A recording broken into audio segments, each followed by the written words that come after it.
Coucou mes moyens. Alors, vous voyez comme moi, on va apprendre cette semaine la dernière lettre de l'alphabet, la plus difficile. Je sais qu'il y en a certains déjà parmi vous qui savent la faire, puisqu'ils ont dans leur prénom. Et après ça, on aura appris toutes les lettres de l'alphabet. Alors, cette semaine, c'est le S. Ce qui est important dans le S, c'est la souplesse du poignet et surtout partir du bon côté, sinon on les fait à l'envers. Alors, pour faire un S, on va faire des ponts à gauche et à droite. Alors, on va faire un premier pont et sans lever le crayon, on va faire un deuxième pont dans l'autre sens.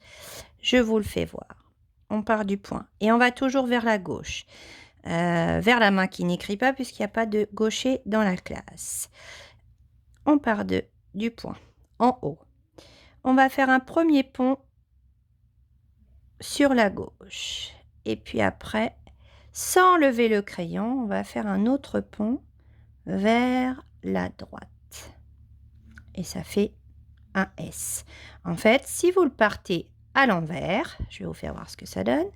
Si vous partez de la gauche plutôt que de la droite, vous allez faire ça et ça.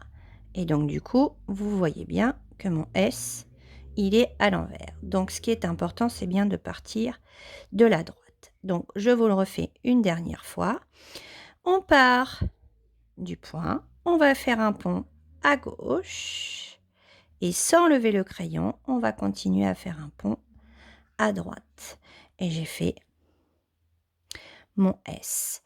Alors, pour s'entraîner, pour le faire en pâte à modeler, c'est pas trop difficile. Il va falloir que vous fassiez un grand colombin et ensuite que vous le placiez pour faire le S du serpent. Je vous ai donné aussi une autre activité à faire. Une fois que vous saurez faire le S, vous pourrez écrire plein de mots, notamment ceux de l'histoire de Toujours Rien. Voilà, je vous fais des bisous mes moyens. À très vite!